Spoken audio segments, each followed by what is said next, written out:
जय हिंद दोस्तों। Class today के डिजिटल प्लेटफॉर्म पे आप सभी लोगों का स्वागत है, इस उम्मीद के साथ कि आप सभी लोग स्वस्थ होंगे, मस्त होंगे, बहुत ही अच्छे से अध्ययन कर रहे होंगे। चलिए आज की क्लास स्टार्ट करते हैं।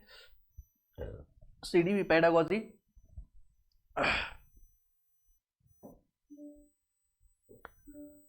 सीडीवी पेडागोजी की क्लास। टॉपिक है मोटिवेशन। मोटिवेशन के बारे में यहाँ पे हम डिस्कस करेंगे। ये एक्चुअली दो क्लास में कंप्लीट होगी। एक तो ये आपका एक क्लास ये है और एक क्लास और इसका होगा जिसमें आपका कंप्लीट ये मोटिवेशन कंप्लीट हो जाएगा। ठीक है, तो फटाफट बिना देर किए स्टार्ट करते हैं। अभिप्रेरणा वह आंतरिक शक्ति है। अब देखिए यहाँ पे जैसे यहाँ पे लिखा हुआ है अभिप्रेरणा वह आंतरिक शक्ति है, तो देखिए अभिप्रेरणा आंतरिक शक्ति होती है, इसमें कोई दिक्कत नहीं है। बट ये इसके सोर्स दो होते हैं, इंटरनल होते हैं, आउटर जो है एक्सटर्नल होते हैं। इंटरनल और एक्सटर्नल दोनों होते हैं, तो इस चीज को ध्यान रखिएगा।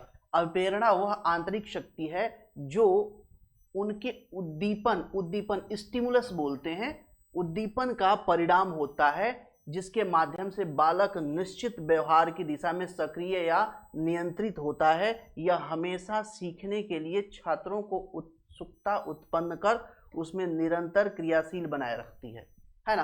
देखिए जैसे आप कहते हैं ना कि आप चाहे कंपटीशन फील्ड में हो या आप वर्क फील्ड में हो या आप किसी कंपनी में वर्क पे हो, तो किसी में आज के टाइम में देखा जाए तो आज के टाइम में बहुत ही एक चाहे स्टडी फील्ड में हो, एकेडमिक में हो, कॉम्पिटिटिव में हो, कहीं भी हो, तो वहाँ पे एक चीज़ बहुत अच्छा कल्चर बनता हुआ चला जा रहा है मोटिवेशन का। मोटिवेशनल सेशन ज़्यादातर जो अच्छी कंपनियां होती हैं या फिर ज़्यादा अच्छे जो टीचर होते हैं वो हमेशा क्या करते हैं, अपने बच्चों को जो है कि अपने बच्चों मतलब स्टूडेंट्स को और जो कंपनियां होती हैं एम्प्लॉय को हमेशा मोटिवेट करने के लिए वो या तो कोई उनको टास्क देती है, प्राइज वगैरह देती है, या मोटिवेशनल लेक्चर जो है कि ऑर्गेनाइज कराती रहती है। इस तरह का कुछ ना कुछ जो है कि ऐसा बंदोबस्त करके रखती है कि जिसके द्वारा उनके अंदर स्वतः ही कोई कार्य करने या उसे कंप्लीट करने की इच्छा क्या हो, स्वतः ही उनमें उत्पन्न हो। वैसे ही शिक्षक की बात करें,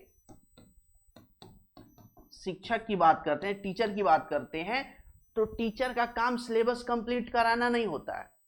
बार बार मैं कई बार आप लोगों को क्लास में बताया हूं कि टीचर का सिर्फ दो काम होता है। टीचर का सिर्फ दो काम होता है। पहला तो काम ये होता है कि मैं बच्चे का जो हुनर है, उसका जो इंटरेस्ट है, उसको समझ के उस सेक्टर में उसे क्या करें, पुश करें। दूसरी चीज क्या होती है, बच्चे को मोटिवेट करना। बच्चे को क्या करना, मोटिवेट करना। तो यही दो मेन जो है कि टास्क होते हैं, मेन जो है कि फीचर होते हैं टीचर के, जिसका मेन जो है कि कार्य होता है। इससे क्या होता है, किसी कार्य को बहुत तेजी से करने, पूरा करने या उसे क्रियाशील बनाए रखने के लिए प्रेरणा मिलती है। यही किसी को क्या कहते हैं, अभिप्रेरणा कहते हैं। ठीक है, टीचिंग फील्ड में देखा जाए तो टीचिंग फील्ड में बोला जाता है motivation is the highway of education. क्या बोला जाता है, motivation is the highway of education. बहुत ही फेमस डायलॉग ये जो है कि स्टेटमेंट है बीएफ स्किनर साहब हैं, और बीएफ स्किनर साहब की बहुत अच्छी जो है कि स्टेटमेंट है कि अभिप्रेरणा को सीखने का राज्य मार्ग बताया गया है। सीखने का क्या राज्य मार्ग बताया गया है ना। यानी कि according to Skinner motivation is describe as the highway of learning, highway of learning या हाईवे ऑफ एजुकेशन बोल सकते हैं, है ना। तो सीखने का राज्य मार्ग बोला जाता है क्या, मोटिवेशन को। मोटिवेशन के बिना एजुकेशन पॉसिबल ही नहीं है।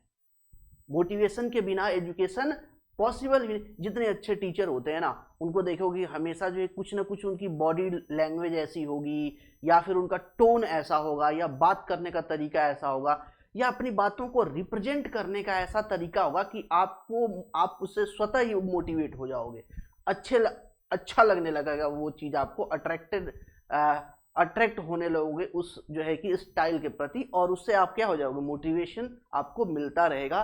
तो ये चीज़ें यहाँ पे देखी जाती है। तो याद रखिए कि motivation is the highway of learning या हाईवे ऑफ एजुकेशन। ठीक है, गुड के अनुसार देखा जाए तो क्रिया को उत्तेजित करने, नियंत्रित करने तथा नियंत्रित रखने, उत्तेजित करने, नियंत्रित करने तथा नियंत्रित रखने की प्रक्रिया को क्या कहते हैं?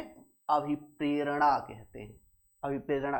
देखो जितने सारे विद्वान हुए हैं ना, जितने सारे विद्वान हुए हैं, है ना, जितने सारे विद्वान हुए हैं वो जो है कि मोटिवेशन को अलग अलग तरीके से डिस्क्राइब करते हैं। जैसे एजुकेशन की बात करते हैं, शिक्षा की बात करते हैं, एजुकेशन की, तो एजुकेशन की बात करते हैं तो एजुकेशन में कई बार जो है ना हमारे गुरुदेव होते थे, ठीक है, तो हम लोगों के गुरुदेव होते थे, तो वो उनका जो एक फेमस एक टेक्निक था, जो है कि वो जब कुछ जानना होता था या कुछ पूछना होता था और स्ट्रिक्टली पूछना होता था, बोले खड़े हो जाओ बेटा, क्लास में खड़े हो जाओ, हाँ सर बताओ, ऐसा काम करो बेटा, एजुकेशन के बारे में बताओ, व्हाट इज एजुकेशन, शिक्षा क्या है? हाँ सर शिक्षा जो है कि एक एक्सपीरियंस पर्सन द्वारा जो है कि अनएक्सपीरियंस पर्सन को सिखाने, मतलब कोई चीज़ें जो है कि उसे आत्मसात कराना एजुकेशन है।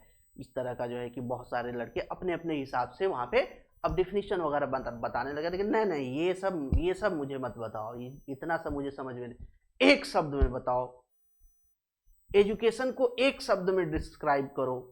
तो एजुकेशन को अगर एक शब्द में डिस्क्राइब करने की बात आ जाती है, अगर एजुकेशन को एक शब्द में डिस्क्राइब करने की बात आ जाती है तो एक शब्द में बोल सकते हैं आप सीखना। सीखना क्या बोल सकते हैं? सीखना। एजुकेशन को एक शब्द में क्या बोल सकते हैं? सीखना। ठीक है, और सीखने के लिए क्या जरूरी है? अभिप्रेरणा। अभिप्रेरणा, इसके बगैर तो आप एजुकेशन या लर्निंग की जो है कि कल्पना ही नहीं कर सकते, है ना। चलिए आगे देखते हैं। According to Good, the process of stimulating, controlling and keep control of the action is called motivation. चलो ये आप अपने हिसाब से पढ़ लेना। बर्नार्ड के अनुसार, बर्नार्ड क्या कहते हैं? जिस लक्ष्य के प्रति पहले कोई आकर्षण नहीं था, है ना, उस लक्ष्य के प्रति कार्य की उत्तेजना ही अभिप्रेरणा है। ठीक है, आप जितनी अच्छी अच्छी मूवियां देखते हो ना, जितनी अच्छी अच्छी मूवियां एक से बढ़ के एक घटनाएं हुई हैं, एक से बढ़ के एक मूवियां बनी है जिसमें मोटिवेशन, जैसे एक बहुत फेमस मूवी आई थी सुल्तान, सलमान खान की, है ना। एक अच्छा, कुछ विद्वानों का यह भी मानना है insult is the best motivation, public humiliation is the best, जो है कि बेस्ट जो है कि आपका मोटिवेशन होता है। कई बार ये घटना हो जाती है, ये जैसे आपका जो है कि सुल्तान मूवी में होता है, और सलमान खान जी जाते हैं स्टेट चैंपियन को प्रपोज करते हैं, आई लव यू, हम आपसे बहुत प्यार करते हैं, हम आपके साथ शादी करना चाहते हैं, बच्चे बनाना चाहते हैं। कहते है कौन तू, क्या औकात है तेरा, है? मैं स्टेट चैंपियन हूं, स्टेट चैंपियन, तू के है? झाड़ देती है, बेइज्जती होती है, घोर बेइज्जती होती है, घोर इंसल्ट होता है। अब उसके अंदर एक आग जलती है, आग, वो आग मतलब उत्तेजना, उत्तेजना होता है कि ऐसे कैसे, मुझे ये ऐसे कैसे बोल दी, अब मैं इसे दिखाऊंगा। और दिखाने के चक्कर में उनके अंदर उत्तेजना और जोश भरता है, वो सीधे नेशनल चैंपियन बन जाते हैं, है ना।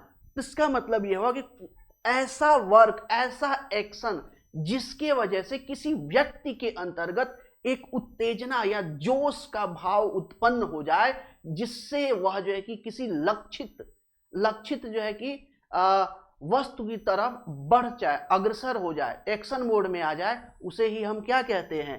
मोटिवेशन कहते हैं। मोटिवेशन कहते हैं। यही बात तो यहाँ पे कही जा रही है ना, वही बात तो यहाँ पे की जा रही है।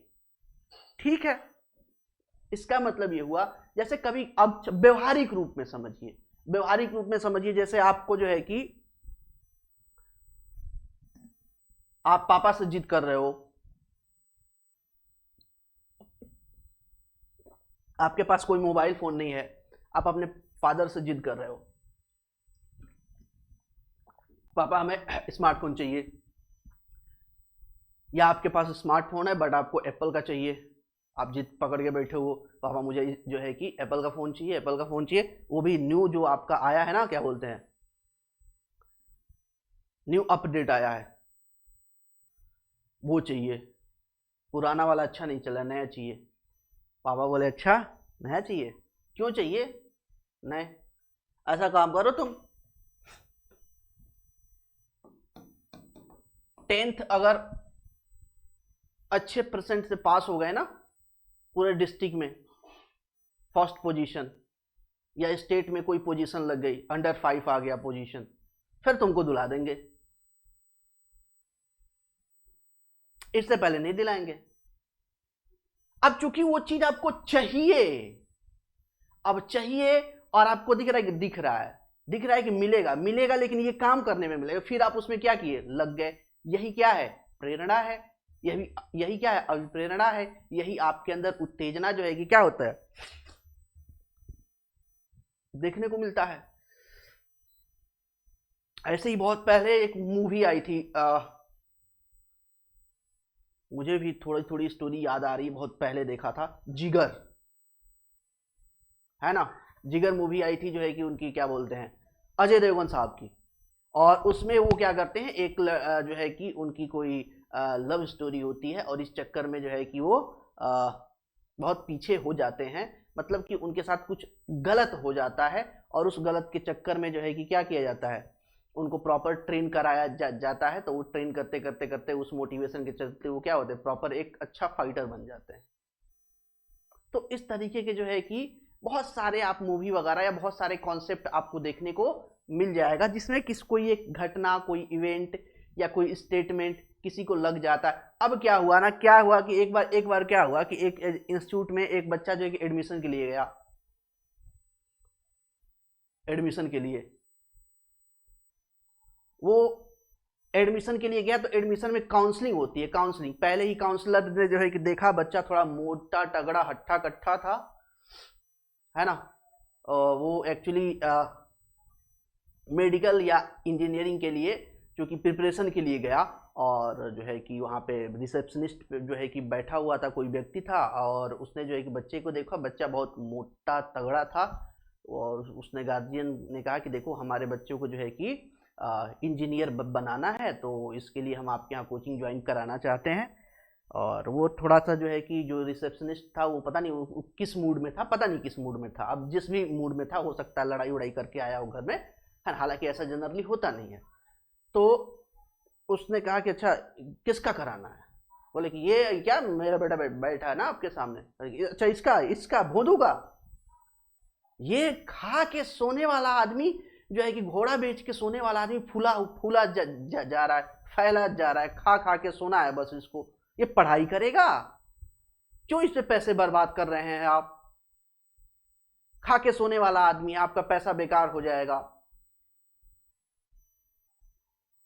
मैंने कहा नहीं नहीं लड़का है, मन है, हमारा भी मन है, करा देते हैं, लाइए, मेरे को क्या जाता है, मैं तो कर ही लूंगा, मेरे को तो बच्चे चाहिए, होगा नहीं होगा, पढ़ाई होगा नहीं होगा, मुझे देख के तो नहीं लगता कि इसका होगा, ये तो मेरे को लगता है कि ये खा पी के बस बिस्तर पे जो है कि तोड़ने वाला है, घोड़ा बेच के सोने वाला है। अब ये बात लड़के को लग गई, ऐसे कैसे मेरे को बोल दिया, और वो बच्चा अगले साल ही, अगले जो है कि अटेम्प्ट में ही वो क्लियर कर लिया। तो इस तरीके के कुछ एक्शन या इवेंट जो है कि जाने अनजाने में कोई ऐसा आपका स्टिमुलस मिल जाता है ना, जो आपको बहुत ज्यादा एक्साइटेड कर देता है, बहुत ज्यादा जो है कि जोश भर देता है आपके अंदर, और आपको एक टारगेट अचीव करने में बहुत ज्यादा हेल्प करता है। तो इस तरह की चीजों को ही क्या बोलते हैं, मोटिवेशन बोलते हैं। बर्नार्ड के अनुसार जिस किसी लक्ष्य के प्रति पहले कोई आकर्षण नहीं था, आकर्षण बढ़ गया किसी कारणवश, उसे ही क्या कहते हैं, अभिप्रेरणा कहते हैं। चलो इसी को तो एक्सप्लेन कर रहे थे, है ना। चलिए वुडवर्थ के अनुसार, वुडवर्थ साहब क्या बोलते हैं, इनको भी देख ही लेते हैं, वुडवर्थ को भी देख ही लेते हैं। प्रेरक व्यक्ति की वह स्थिति, प्रेरक व्यक्ति की वह स्थिति है जो उसे निर्धारित व्यवहार करने हेतु, निर्धारित उद्देश्यों को प्राप्त करने हेतु उत्तेजित करते हैं। उत्तेजित करना, एक्साइटेड करना, व्यक्ति में जोश भर देना, चाहे जितना भी डेफिनेशन पढ़ लो, यही चीज तो आएगा। स्टिमुलस, उत्प्रेरक, उत्तेजित करना, यही तो होगा मोटिवेशन, और क्या होगा। अब स्टिमुलस निगेटिव भी हो सकता है, पॉजिटिव भी हो सकता है। अब ये लेने वाले के मतलब कि अब वो बंदा जो है सामने ना, उसके ऊपर डिपेंड करता है कि वह उस जो है कि इवेंट को लेता कैसा है, उसका माइंड सेटअप कैसा है। पॉजिटिव है पॉजिटिव लेगा, निगेटिव है निगेटिव लेगा। पॉजिटिव है तो बोलेगा अरे ऐसे कैसे मेरे को बोल दिया, मैं करके दिखाऊंगा इसे। अगर निगेटिव माइंड सेटअप का बंदा कहता कि यार सही बोल रहा है यार, मेरे से नहीं हो पाएगा। तो ये दोनों चीजें जो है कि व्यक्ति पे निर्भर करता है। अभिप्रेरणा के अन्य महत्वपूर्ण सिद्धांतों में देखते हैं सिद्धांत थ्योरी। मूल प्रवृत्ति का सिद्धांत, मूल प्रवृत्ति का सिद्धांत किसका है, मैकडूगल का है। किसका है, मैकडूगल। ये बहुत पूछता है, इस चीज को ध्यान रखिएगा। मूल प्रवृत्ति का सिद्धांत मैकडूगल का है। मनोविश्लेषण सिद्धांत सिगमंड फ्रायड का है। सिगमंड फ्रायड का है।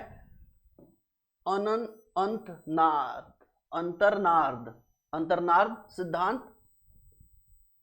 सिद्धांत हॉल का है। हॉल का। प्रोत्साहन का सिद्धांत बोल्स एंड कॉफमैन का है। शरीर क्रिया का सिद्धांत मॉर्गन का है। अधिगम का सिद्धांत कर्टन लेविन का है। तो ये कुछ जो है कि मोटिवेशन से जो है कि रिलेटेड थ्योरियां हैं, जो बेसिकली मैच कराने के लिए या फिर पूछ दी जाती हैं। चूंकि अब जो है कि सीटेट का पैटर्न बदल रहा है, हो सकता है इस साल नहीं हो, 25 में नहीं हो, 26 में हो जाएगा, लेकिन होगा पक्का, है ना। अब तक जो है कि सीटेट में क्या हो रहा था, सीटेट में आपका 2 पेपर हो रहा था, फर्स्ट एंड सेकंड। अब क्या होगा, 4 पेपर होगा। तो हो सकता है अब जो है कि डीप क्वेश्चन और डीप पूछने लगे। तो ये तो लगभग हर एक चीज के लिए है ना। तो ये चाहे 4 पेपर हो, 3 पेपर हो, हर जगह इसका जो है कि यूटिलाइजेशन आपको देखने को मिलेगा। हालांकि अभी पब्लिकली जो है कि इसका कोई सिलेबस वगैरह नहीं आया है, बट इसका जो है कि चर्चा बहुत जोरों शोरों से चल रहा है और कोशिश की जा रही है कि 2026 से 4 पेपर वाला लागू कर दिया जाएगा। तो इससे एक तरीके से छात्रों को सहूलियत मिलेगी। अब सहूलियत क्या मिलेगी कि अलग अलग स्टेट का हमें टायर 3 टायर 4 का जो है कि एग्जाम देना पड़ता था, स्टेट सुपर टेट, है ना, या जो है कि टीजीटी पीजीटी के लिए अलग से एग्जाम देना पड़ता था, इंटर जो एलिजिबिलिटी टेस्ट। अब वो एक ही जो है कि संस्था कराएगी ऑल ओवर इंडिया। तो अलग अलग जो है कि स्टेट के झंझट में पढ़ने की जरूरत नहीं पड़ेगी। तो ये हमारे लिए तो बहुत अच्छी चीज है ना, बच्चों के लिए अच्छी चीज है। बस ये है कि टाइमली वैकेंसी आती रहे और टाइमली वैकेंसी क्लियर होती रहे, क्योंकि ये सारी चीजें होती रहेंगी ठीक है, लेकिन टाइमली अगर वैकेंसी नहीं आएगी तब भी उसका बहुत ज्यादा कोई वैल्यू है नहीं। ठीक है। अभिप्रेरणा की संकल्पना, है ना। तो अभिप्रेरणा क्या संकल्पना क्या है, तो मानव व्यवहार को निर्देशित करती है। क्या करती है, अभिप्रेरणा जो है कि मानव व्यवहार को निर्देशित करता है। ह्यूमन बिहेवियर को क्या करती है, डायरेक्शन देती है, किसी न किसी स्पेसिफिक डायरेक्शन में उसे प्रमोट करती है। अभिप्रेरणा हमें अपने निर्धारित उद्देश्यों तक पहुंचने के लिए प्रेरित करती है। ठीक है। आपके पास लक्ष्य है और आपके पास मोटिवेशन है, उत्तेजना है, तो आप जो है कि उसके प्रति हमेशा क्या रहेंगे, लगातार जो है कि उसके लिए आप प्रेरित होते रहेंगे, उसके तरफ आगे की तरफ बढ़ते रहेंगे। ठीक है। अभिप्रेरणा की कमी हमें शिथिलता। अब अच्छा एक चीज और याद रखिएगा, अभिप्रेरणा एक निश्चित अमाउंट में, मात्रा में होनी चाहिए, ना तो कम होनी चाहिए ना तो ज्यादा होनी चाहिए। बहुत लोगों को भ्रम ये होता है कि निगेटिव मोटिवेशन देते जाओ। निगेटिव मोटिवेशन ये मतलब होता है कि बहुत सारे जो है कि हमारे करीबी या हमारे दोस्त या हमारे मित्रगण या हमारी प्रेमिका या फिर हमारी पत्नी, उनको उन लोगों को कुछ भ्रम होता है कि इसको हम जलील करेंगे बात बात पे तो इसके अंदर मोटिवेशन आएगा, है ना। ठीक इसके अपोजिट। ठीक इसके अपोजिट मतलब कुछ लोगों को ये भ्रम होता है कि इसकी हर एक चीज गलतियों को छिपाते रहेंगे तो ये आगे चल के सुधर जाएगा। ऐसा कुछ नहीं है, हमें सही डायरेक्शन में रखना है चीजों को, है ना। बहुत अतिवादी नहीं होना है किसी भी चीज में, बैलेंस होना चाहिए। ना तो बहुत ज्यादा निगेटिव जो है कि मोटिवेशन होना चाहिए, ना पॉजिटिव बहुत ज्यादा पॉजिटिव, बैलेंस में होना चाहिए। बहुत ज्यादा जो है कि अगर मोटिवेशन हो जाएगा वो भी खराब है, बहुत कम मोटिवेशन या मोटिवेशन निगेटिव हो जाएगा तब भी क्या है, खराब है। सेम यहाँ पे चीज कही जा रही है कि अभिप्रेरणा की कमी हमें शिथिलता, कमजोर कर देता है। अभिप्रेरणा की कमी हमें क्या कर देगा, कमजोर कर देगा, विचलित अनुभव कराएगा। अधिक अभिप्रेरणा हमें उद्देश्य से भटका देती है, जिसको कहा जाता है ओवर एक्साइटेड। क्या बोला जाता है, ओवर एक्साइटेड। ओवर एक्साइटेड, कोई पर्सन बहुत ज्यादा एक्साइटेड हो गया। Over confidence, over confidence. तो ये एक तरीके से कहिए कि मतलब अभिप्रेरणा का, मोटिवेशन का हाई लेवल है, जिसकी पॉजिटिविटी या जिसकी अमाउंट ज्यादा होना भी आपके लिए क्या हो जाता है, नुकसानदेह होता है। तो यानी कि अभिप्रेरणा कम है, उत्तेजना कम है, तब भी आपके लिए नुकसानदेह है। बहुत ज्यादा है तब भी आपके लिए क्या है, नुकसानदेह है। एक बैलेंस अमाउंट में ये आपके लाइफ में होना जरूरी है, ठीक है। और सामान्य तौर पे ये देखा जाता है कि आवश्यकता से शुरू होती है। कहते हैं ना, आवश्यकता आविष्कार की जननी है। आवश्यकता क्या है, आविष्कार की जननी है। ये एक तरीके से आप समझ लीजिए कि मोटिवेशन की सबसे बेस्ट जो है कि एग्जांपल है। आपके पास आवश्यकता है, आवश्यकता है तो आवश्यकता को पूरी करने के लिए आप स्वतः ही क्या होंगे, उद्वेलित होंगे, है ना, उद्वेलित होंगे, मोटिवेट होंगे और लक्ष्य के प्रति क्या करेंगे, निर्दिष्ट जो है कि व्यवहार करेंगे, उपलब्धि को प्राप्त करने की कोशिश करेंगे। अगर आप विफल हो गए फिर पुनः उद्वेलित होंगे, कमी को जो है कि पूरा करेंगे और फिर आवश्यकता को प्राप्त करने की कोशिश करेंगे। तो सबसे बेस्ट एग्जांपल है क्या, आवश्यकता। आवश्यकता आविष्कार की जननी है। आवश्यकता आविष्कार की क्या है, जननी है। इस चीज को ध्यान रखिएगा, आवश्यकता आविष्कार की जननी है, इस चीज को याद रखिएगा। सब आवश्यकता ही तो क्या है, बेसिकली देखा जाए तो जो आपका मोटिवेशन है, जो आपका स्टिमुलस से आपको एक्साइटमेंट मिलता है, वो बेसिकली एक तरीके से नीड ही तो है। तो नीड कोई एक टाइप की थोड़ी होती है, ये नीड का भी कॉन्सेप्ट बहुत ब्रॉड है। आगे चल के हम नीड के कॉन्सेप्ट को भी देखेंगे। इमोशनल नीड, फिजिकल नीड, है ना, सोशल नीड, फाइनेंशियल नीड, अलग अलग तरीके की नीड होती है। नीड का भी एक अलग कॉन्सेप्ट है जिसपे अभिप्रेरणा क्या होता है, वे जो है कि बिहेवियर जो है कि शो होता है। तो ये भी चीज देखा जाएगा। दूसरी ओर हम कुछ बाह्य उद्दीपनों जैसे रुपए, अच्छे अंक, भोजन। अच्छा कुछ छूट गया है क्या इधर,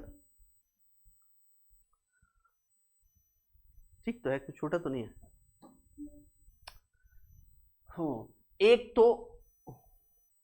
एक तो आंतरिक जो है कि अभिप्रेरणा होती है, इंटरनल मोटिवेशन होता है, जैसे रोटी कपड़ा और मकान, ये इंटरनल है, ठीक है। बाकी सारे पैसा हो गया, अच्छे अंक हो गए, ये सारी चीजें हो गई, तो ये आपका एक्सटर्नल में आ जाएगा, बाह्य में आ जाएगा, जो उद्दीपन द्वारा प्राप्त होता है। उत्तेजनाएं मानकर विशिष्ट प्रकार का व्यवहार करने के लिए प्रेरित होता है, क्योंकि उत्तेजनाएं व्यक्ति के उद्देश्य पूर्ण करने को प्रेरित करती है, उद्देश्य को पूर्ण करने के लिए प्रेरित करती है। कौन सी, मोटिवेशन, ठीक है। अभिप्रेरणा दो प्रकार की हो सकती है। स्वाभाविक अभिप्रेरणा जो व्यक्ति के अंदर से आती है और यह किसी कार्य को करने से प्राप्त हुई प्रसन्नता पर निर्भर करती है, तथा बाह्य अभिप्रेरणा। देखिए अब जो आंतरिक अभिप्रेरणा है ना, इसको से जो है कि इससे जो है कि आत्मा को शांति मिलती है, मन को सुकून मिलता है। क्यों, क्योंकि इसके द्वारा जब हम किसी चीज को अचीव कर लेते हैं, कोई काम को कर लेते हैं, कोई टास्क पूरा कर लेते हैं, हमें बहुत ज्यादा सेटिस्फेक्शन मिलता है, बहुत ज्यादा संतुष्टि मिलती है, प्रसन्नता होता है। बाह्य अभिप्रेरणा, जो बाहरी पुरस्कार वगैरह, दंड वगैरह, वेतन वगैरह, प्रोत्साहन वगैरह से जो है कि हमें मिलता है, उसे हम क्या कहते हैं, एक्सटर्नल की कैटेगरी में रख देते हैं। उच्च कोटि की आवश्यकता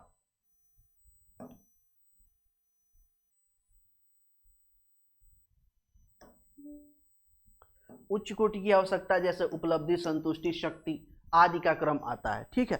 अभिप्रेरणा के प्रकार, अभिप्रेरणा के दो प्रकार जो है कि मैंने आपको ऑलरेडी बताया है, इंटरनल और एक्सटर्नल। वही चीजें हैं। आंतरिक अभिप्रेरणा, आंतरिक यानी कि व्यक्ति के अंदर से प्रेरणा आती है, उसे आंतरिक जो है कि अभिप्रेरणा कहते हैं, है ना। कैरेक्टरिस्टिक ऑफ इंटरनल जो है कि आपके मोटिवेशन, तो इंटरनल मोटिवेशन में देखेंगे तो आपका पर्सनल इंटरेस्ट आ जाएगा, इंटरनल सेटिस्फैक्शन आ जाएगा, सेल्फ डिटर्मिनेशन आ जाएगा, क्यूरियोसिटी आ जाएगी, चैलेंजेज आ जाएंगे, है ना, कंपेटेंसी आ जाएगी,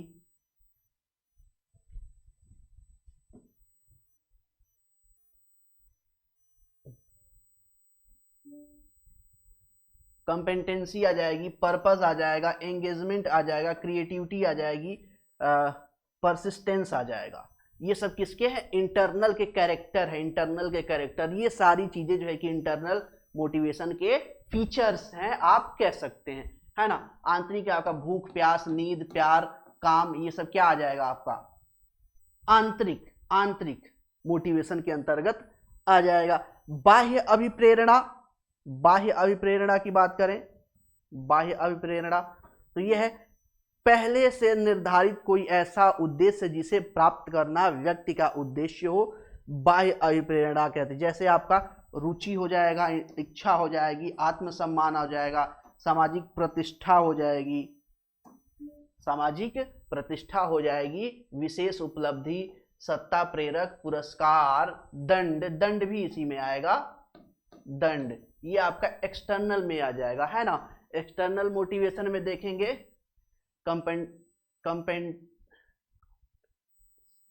कंपनसेशन आ जाएगा, पनिशमेंट आ जाएगा, रिवार्ड आ जाएगा। ये आपका बेसिकली आपका इंटरनल में एक्सटर्नल में आएगा। बाकी इंटरनल का यहाँ पे भी दे रखा है, इंटरनल का तो मैंने प्रॉपर डिटेल में आपको बता दिया है।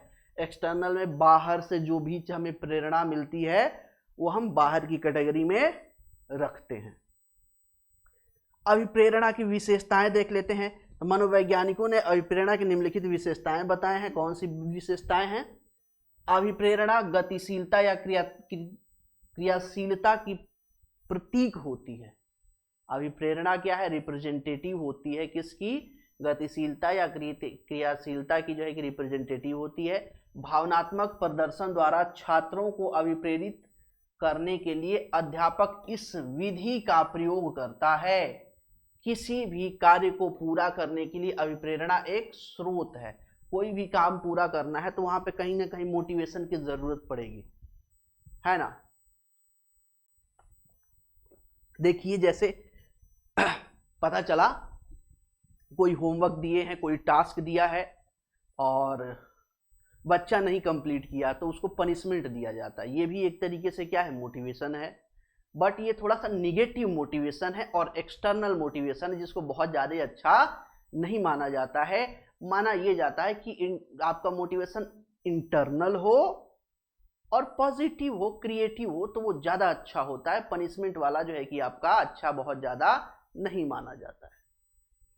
सामान्यतः अभिप्रेरणा व्यक्ति के व्यवहार को उत्तेजित करती है। अभिप्रेरित व्यवहार अर्जित व जागृत होता है।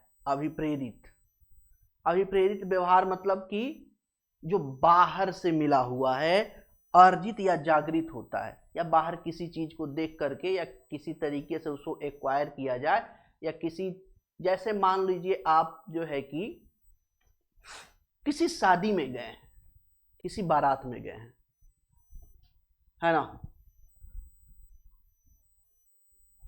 चलिए मान लीजिए आप किसी बारात में गए हैं, आप किसी बारात में गए हैं, आप बढ़िया, आप जो है कि देखने में भी आपका लुक बहुत अच्छा है, बहुत स्मार्ट है, बढ़िया से सूट बूट टाई वही लगा के सेंट वेंट मार के बिल्कुल गए हैं, परफ्यूम वगैरह लगा के एकदम कि हम ही जो है कि पूरे जो है कि बारात में हम ही जो है कि सेंटर ऑफ अट्रैक्शन या सेंटर ऑफ ग्रेविटी होंगे, बट गए हैं तो पता चला कि हमारे जैसे तो बहुत सारे लोग आए हुए हैं, हमको कोई पूछ ही नहीं रहा है ना, नहीं पूछ रहा है। आप उदास हो गए, हताश हो गए। तभी पता चला कि यार वो जो है ना, वो फलाना का लड़का ना, वो जो अभी जो है ये कांस्टेबल बना है, एसआई बना है, वो आया है, वो आया है, अभी अभी आया है, जाके देखो वहां पे भीड़ लगा हुआ, वही आया हुआ है, अभी कलेक्टर जो बना हुआ है वो आया हुआ है। जाते देखते हो तुम्हें शकल नहीं दिखती है उसकी, चारों तरफ से लोग घेर के खड़े हुए हैं। यार पता नहीं कैसा दिखता है, हम भी देखे एक बार, इतना सेंटर ऑफ अट्रैक्शन बना हुआ है, कलेक्टर बन गया है, लोग उसको देखने जा रहे हैं, तुमको शकल भी देखने के लिए नहीं मिली, और तुम अपना पर्सनालिटी भी अच्छी है, सूट बूट पहन के आए मस्त जाएगी, 5,000 वाला जो है ना परफ्यूम मार के आए, फिर भी कोई कोई पूछ रहा है। नहीं देख पाए, बाद में दिखा, बहुत साधारण सा है, देखने में भी बहुत अट्रैक्टिव नहीं है, कपड़े बहुत साधारण से पहन रखे हैं, कोई महंगा परफ्यूम भी नहीं मार रखा है, फिर भी अट्रैक्शन ऑफ ग्रेविटी है। अब आपको लगने लगा यार ये सारी चीजें दिखावा के किसी काम का नहीं है। मैं भी अगर ऐसे ही एसआई बन जाऊं, कलेक्टर बन जाऊं, इंजीनियर बन जाऊं, डॉक्टर बन जाऊं, तो मैं भी ऐसे ही अट्रैक्शन ऑफ ग्रेविटी बन जाऊंगा, है ना। फिर फालतू की चीजें हैं।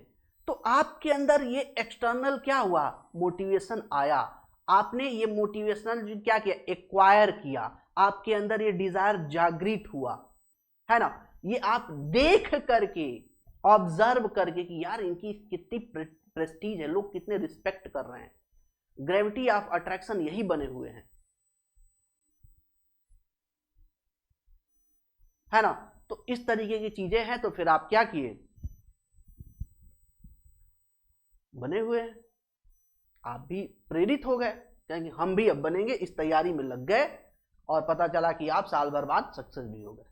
ठीक है, फिर आपको ना तो सूट बूट पहनने की जरूरत पड़ेगी, ना महंगा परफ्यूम लगाने की जरूरत पड़ेगी, पर्सनालिटी आपकी कैसी भी हो। ऐसा ऐसा कांड सुनने को मिलता है। अभी न्यूज में आया था कि एक जो है कि कोई फेक पर्सन था, जो फेक एसडीएम बन के जो है कि पता नहीं लगभग जो है कि 30 के आसपास शादियां कर रखा था, और सब अधिकारियों से कर रखा था, और सबको उल्लू बना रखा था। न शकल देखने में अच्छी है, ऊपर से क्या है, चांद चमक रहा है, बाहर से जो है कि तूंद लटक रही है, और फिर भी जो है कि वह जो है कि इतनी सारी शादियां कर रखा है, और वो कोई अधिकारी भी नहीं है, खाली भौकाल बना रखा है अधिकारी होने का। क्यों, सक्सेस है, पर्सनालिटी वगैरह बहुत ज्यादा मायने नहीं करती है फिर, है ना। तो ये चीजें आपको एक्सटर्नल मोटिवेशन है, जो आपको बाहर से, सोसाइटी से, आसपास से मिलता है।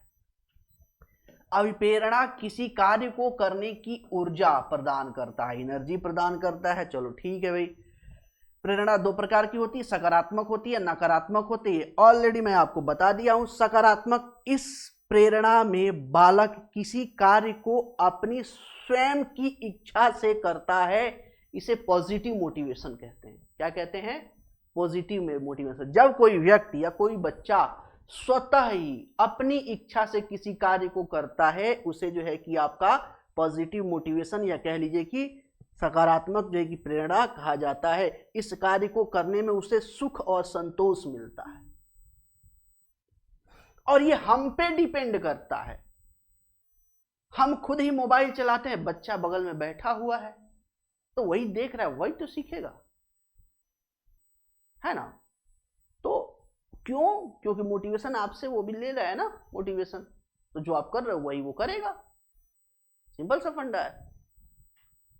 नकारात्मक मोटिवेशन देखा जाए, प्रेरणा देखा जाए, है ना, निगेटिव मोटिवेशन। इस प्रकार इस प्रेरणा में बालक किसी कार्य को अपनी स्वेच्छा यानी स्वयं की इच्छा से न करके किसी दूसरे के या बाह्य प्रभाव में आकर के यह कार्य करता है, इसे निगेटिव मोटिवेशन कहते हैं। जैसे दंड वगैरह, या दंड ज्यादा निगेटिव हो जाता है, पुरस्कार तो फिर भी ठीक है, थोड़ा पॉजिटिव है, बट दंड जाते निगेटिव हो जाता है। ठीक है, चलिए आवश्यकता पदानुक्रम, कह रहे थे ना कि आवश्यकता के अनुसार ही मोटिवेशन को डिसाइड किया जाता है। जो है कि आवश्यकता पदानुक्रम सिद्धांत अब्राहम मास्लो की जो है कि ये थ्योरी है, जिसमें कहा जा बेसिकली इसका कॉन्सेप्ट ये है कि जो मोटिवेशन है ये best motivation is the best on need, motivation on the best on need, यानी कि जो आपका मोटिवेशन है, अभिप्रेरणा है, वह हमारी आवश्यकता पे आधारित होता है। अब आवश्यकता अलग अलग तरह की होती है। अब्राहम मास्लो के अनुसार देखा जाए, मास्लो ने 5 विकासात्मक मॉडल दिए हैं, कालांतर में उसे 3 मॉडल और जोड़ दिए गए, यानी कि टोटल अभी 8 मॉडल हैं आवश्यकता के, है ना। तो ये अब्राहम मास्लो का सिद्धांत है ना। यहाँ पे क्या कहते हैं, पहला है आपका जैविक मांग। जैविक मांग मतलब कि आपका भोजन, पानी, नींद, ये सब क्या है, जैविक मांग है ना। सुरक्षा की मांग, शारीरिक सुरक्षा, आर्थिक सुरक्षा, सामाजिक सुरक्षा, ये भी क्या है, आवश्यकता है। प्रेम व लगाव, रिश्तेदार और मित्र। बच्चा जब तक जवान नहीं हुआ है तब तक रिश्तेदार, मित्र, चाहे वो लड़का हो या लड़की, लेकिन जैसे ही बच्चा जवान हो जाता है तो उसकी हर एक की नीड होती है, और यहाँ पे 2 नीड आ जाती है। एक व्यक्ति की ये नीड होती है कि कोई एक ऐसा पर्सन हो जिससे मेरा घनिष्ठ लगाव हो, जिससे मैं अपने मन की सारी बातें खुल के कर सकूं, साथ ही साथ मैं उसे प्यार अपना जता सकूं और वो मुझ पे अपना प्यार जता सके, वो खुल के अपनी सारी बातें हमसे कर सके। तो ये आ जाता है कहाँ पे, प्रेम व लगाव की मांग, सम्मान, रिस्पेक्ट, आइडेंटिटी क्राइसिस। सबसे आज के टाइम में क्या है, सबसे ज्यादा देखिए चाइल्ड पेडागोजी में जो है ना, आइडेंटिटी क्राइसिस के बारे में बहुत डिस्कस करेंगे। आइडेंटिटी क्राइसिस क्या होता है, आइडेंटिटी क्राइसिस, बच्चा बड़ा हो गया 30 साल, कोई पहचान ही नहीं, बाप के नाम से जाना जा रहा है, कोई उसकी अपनी पहचान नहीं है। बच्चा जब 14-15 साल का होता है, देखिए खुल के खुराफात करता है, कहीं शादी में जो है कि स्टेज पे डांस हो रहा है, डांस में पैसा लूटा रहा है, कोई फायर कर रहा है, कोई लठ भाज रहा है, कोई कुछ न कुछ कार कर रहा है। कार करने का उद्देश्य क्या होता है कि लोग जाने, बस मुझे बस एरिया जाने के, अरे फलाना का लड़का अरे समियाना में खड़ा होकर ताड़ ताड़ ताड़ ताड़ 4 राउंड फायर किया था फलाना के शादी में, अरे फलाना का लड़का जो है 10,000 रुपया लूटा दिया था फलानवा के शादी में स्टेज पे। तो ये किस लिए, पहचान के लिए, आइडेंटिटी क्राइसिस, ये भी एक आवश्यकता है। उसके बाद स्वयं स्वार्थीकरण, यानी कि सेल्फ जो है कि यहाँ पे सेंटर्ड की भावना। ये कुछ जो है कि सिद्धांत जो है कि किसके द्वारा दिए गए हैं, मास्लो को दिए गए हैं, जो जिसके बेस पे ही मोटिवेशन जो है कि आपका बिहेवियर शो होता है। मास्लो के अनुसार आवश्यकताओं के कई स्तर होते हैं, जिनमें व्यक्ति पूर्णता के उच्चतम स्तर तक पहुंचने के लिए एक व्यक्ति को पूरा करने का प्रयत्न करना पड़ता है। शारीरिक आवश्यकता, सुरक्षा महत्वपूर्ण है। शारीरिक आवश्यकताएं, सुरक्षा महत्वपूर्ण, किसी से जुड़े होने की आवश्यकता, स्नेह करवाने की आवश्यकता, आत्मसम्मान, आत्मविश्वास, आत्ममूल्य और जैसी आवश्यकता, ज्ञान व अनुभव संबंधी आवश्यकता, ये सारी आवश्यकताएं हैं जो हमें कहीं ना कहीं एक विशिष्ट जो है कि बिहेवियर के लिए प्रेरित करती है। ठीक है, आगे चलते हैं यहां पे नेक्स्ट। अंततः एक व्यक्ति अपनी पूरी क्षमता तक पहुंच जाता है, जिसमें हम आत्मसिद्धि कहते हैं। आत्मसिद्धि। ठीक है, कहने का मतलब यह है कि जब व्यक्ति जो है कि अपने समस्त आवश्यकताओं को फुलफिल कर लेता है या उस पर नियंत्रण पा लेता है, तो उस कंडीशन को क्या बोलते हैं? आत्मसिद्धि बोलते हैं। इस प्रकार के व्यक्ति में आत्मज्ञान की विशेषता होती है। ऐसा व्यक्ति समाज के प्रति जिम्मेदार होता है, जीवन की सभी चुनौतियों के लिए तैयार होता है। जिसके पास आत्मसिद्धि होती है, या तो वह जो है कि अपने समस्त जो है कि आवश्यकताओं को फुलफिल करने में समर्थ हो, या तो सारी जो है कि आवश्यकताओं पे कंप्लीट नियंत्रण आ जाए। तो इसी कंडीशन को क्या बोलते हैं? आत्मसिद्धि जो है कि कह लेते हैं, आत्मसिद्धि। और आत्मसिद्धि वाला जो व्यक्ति होता है वो जीवन की समस्त जो है कि चुनौतियों के लिए तैयार होता है। कहा जाता है कि भैया कितना भी पढ़ लो, 25 साल तक दुनिया के बेस्ट यूनिवर्सिटी में पढ़ लो, जितना मर्जी है उतना जीवन की तैयारी कर लो, लेकिन जिंदगी जब अपने हिसाब से सवाल पूछना शुरू करती है ना, तो उसका जवाब मिलना बहुत मुश्किल होता है। फिर हमें उसी तत्काल प्रभाव से, अपने अनुभव से जवाब निकालना पड़ता है। कुछ संस्कृतियों में आत्मसिद्धि की आवश्यकता से सुरक्षा की आवश्यकता ज्यादा प्रबल होती है। इस तरह के काम संतुष्टि से ज्यादा नौकरी की सुरक्षा का महत्व है।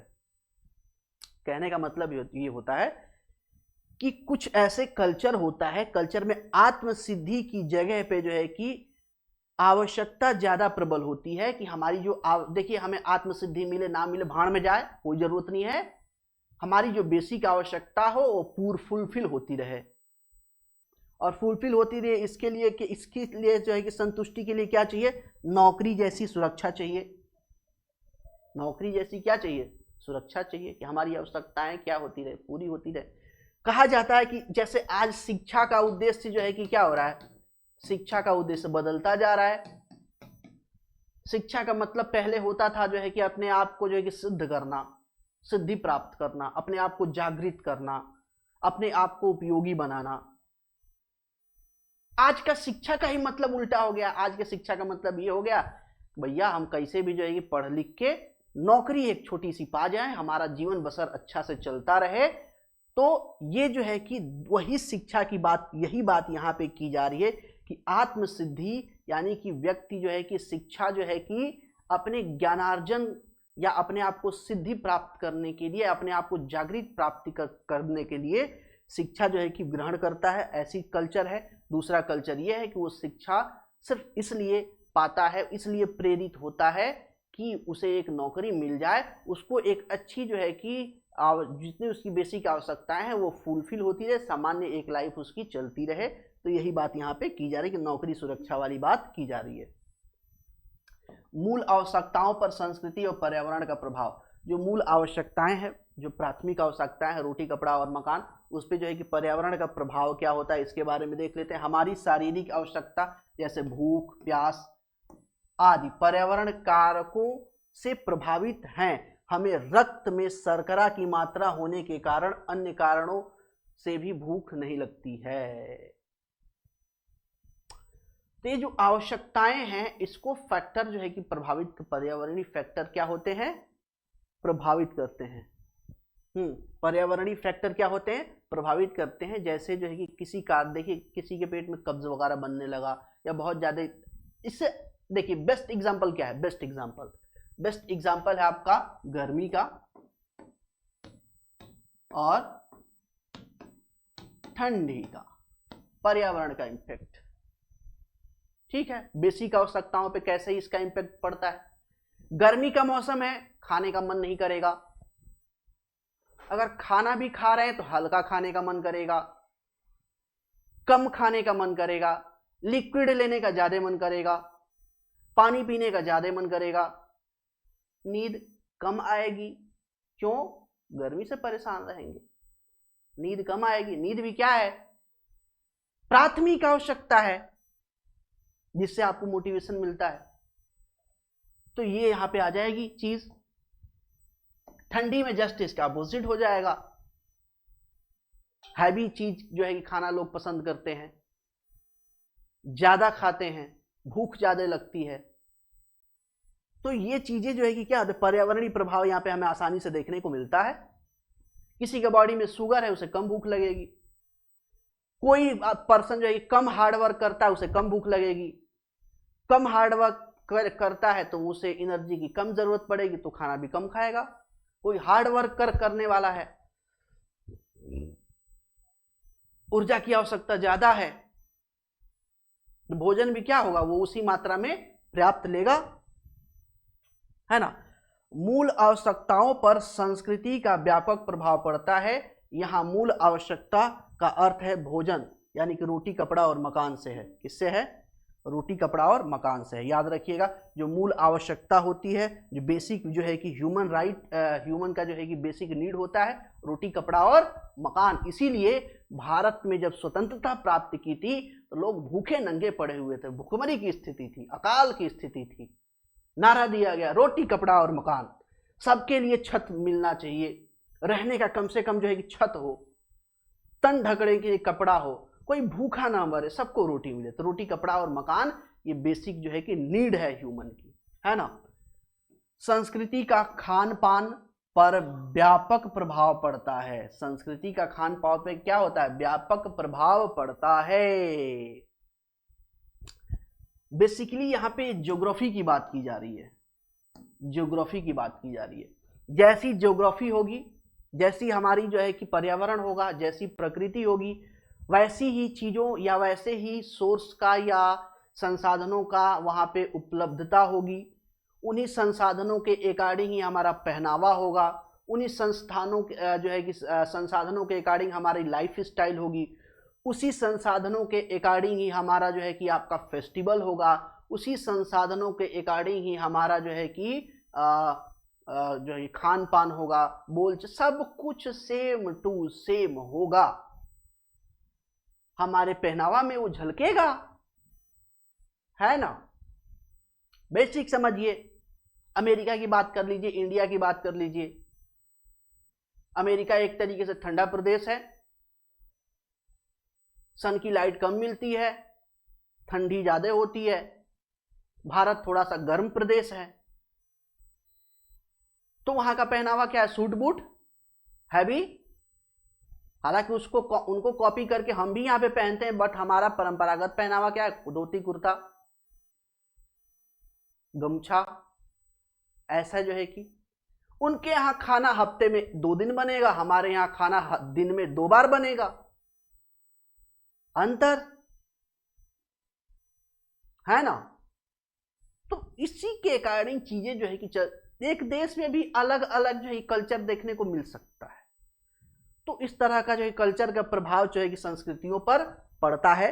यानी कि आवश्यकता जैसी जो है कि आपका एरिया होगा, वैसी ही आपकी आवश्यकता होगी, और उन्हीं आवश्यकताओं को फुलफिल करने के लिए, नीड को फुलफिल करने के अकॉर्डिंग ही आपका बिहेवियर होगा, और उसी अकॉर्डिंग आपको मोटिवेशन मिलेगा। चलो, उदाहरण स्वरूप आदिवासी समुदाय जंगलों में रहते हैं, घास फूस के मकान में रहते हैं, अपने जीवोपार्जन हेतु जंगली उत्पादों पर निर्भर करते हैं। उनका समाज, धर्म सभी दूसरे अलग होते हैं, अर्थात उनके जीवन में संस्कृति का महत्वपूर्ण योगदान होता है। ये अलग अलग चीज, देखो मैं ज्यादा जो समझाया हूँ ज्यादा क्लियर समझ में आया होगा आपको। ये थोड़ा सा जो है कि दे रखा है अलग, तो पढ़ लीजिएगा, है ना।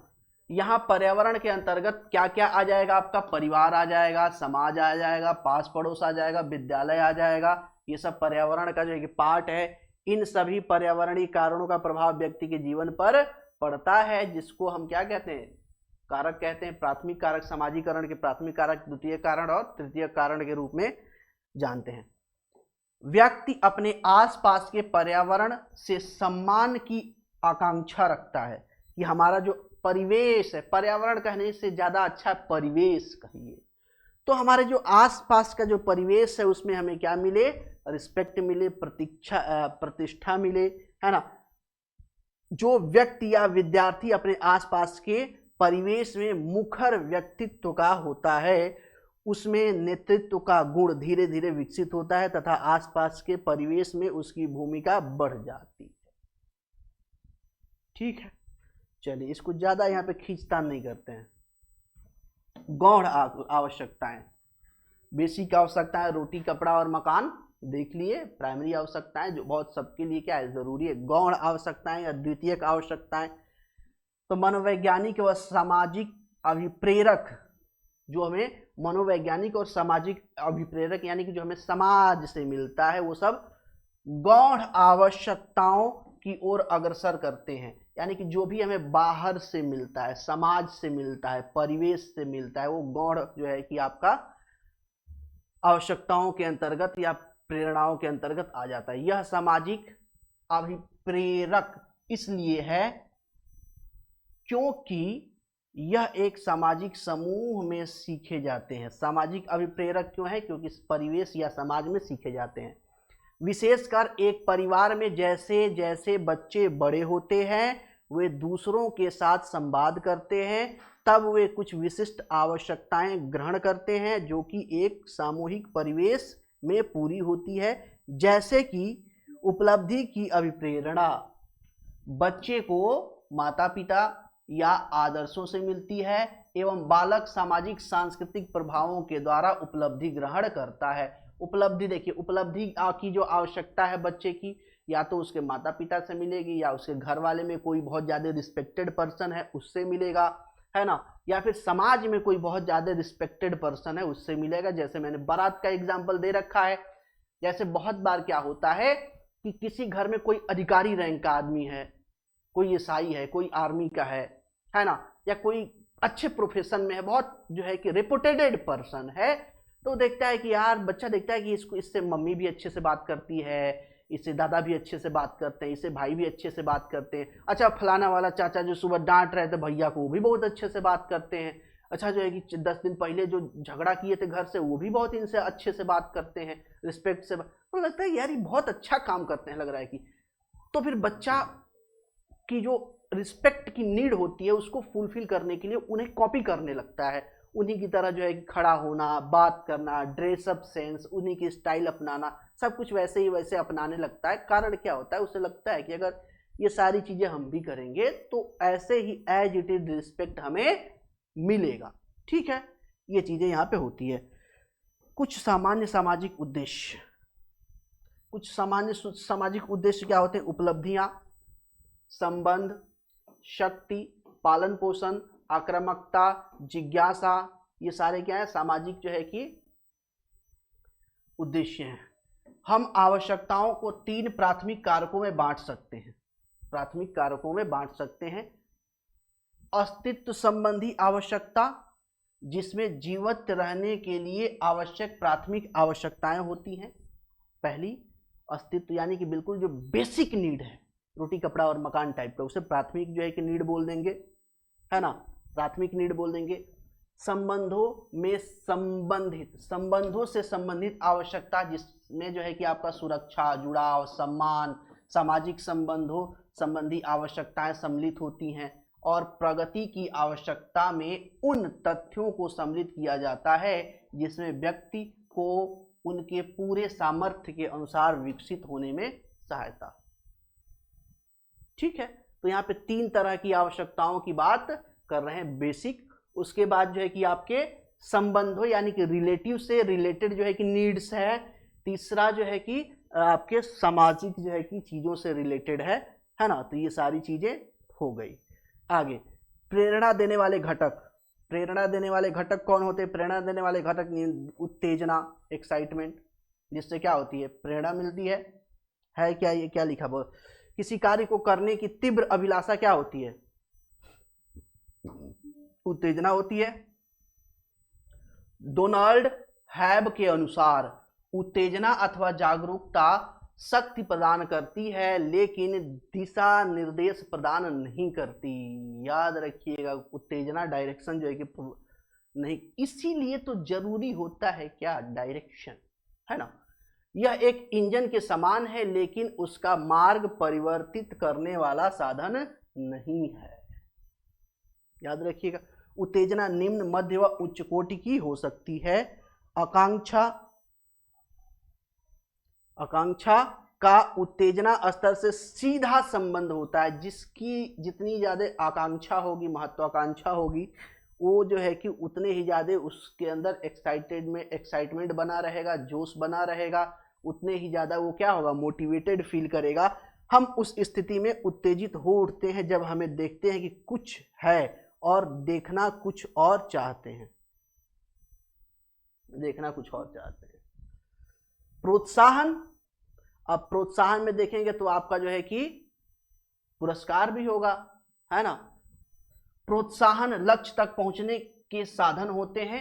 इनका स्वरूप पुरस्कार के रूप में भी हो सकता है और संकेत के रूप में भी। स्किनर के अनुसार पुनर्वलन ही क्या है, प्रोत्साहन है। रीइंफोर्समेंट भी क्या है, एक्साइटमेंट है ना। अर्थात धनात्मक और ऋणात्मक पुनर्वलन हो सकता है, यानी कि पॉजिटिव और निगेटिव दोनों हो सकता है। दंड मैंने भी बताया, या तो रिवार्ड होगा, पनिशमेंट होगा। अगर कोई चीज जो है कि कोई बच्चा गलत काम कर रहा है, उसे डांट दिए, डपट दिए, धमका दिए, देखो करने का नहीं ऐसे, तोड़ डालेंगे हाथ पैर तुम्हारा, है ना। जैसे आपने याद करो ना बच्चे बचपन का टाइम, पता चले कि आप बचपन में गलती कर रहे हो, मम्मी ले तबड़क तबड़क जो है कूट दी, पापा आए डंडा लेके कूट दिए, दादाजी हैं बचा लिए, नहीं है तो फिर नहीं बचाए। तो इस तरह की कंडीशन बनती है ना। बोम्पस स्मिथ के अनुसार विद्यालयी दंड प्रतिशोध नहीं होता है, प्रतिशोध नहीं होता है। इसका उद्देश्य प्रशिक्षण है। सर्वप्रथम अपराधी की प्रशिक्षण, अपराधी का प्रशिक्षण, दूसरे उसके अवलोकन से अन्य बालकों का प्रशिक्षण, साथ ही उससे तथा दूसरों को पुनः अपराध करने से बचाओ। जैसे आजकल क्या होता है, आगे भी है क्या, नहीं है, ये लास्ट है। जैसे क्या होता है आज के ट्रेडिशन में जो है कि आप बच्चे को डांट नहीं सकते, बोल नहीं सकते, मार नहीं सकते, धमका नहीं सकते, कुछ नहीं कर सकते, जबकि ये जरूरी है। दंड क्या है, जरूरी है, जरूरी है।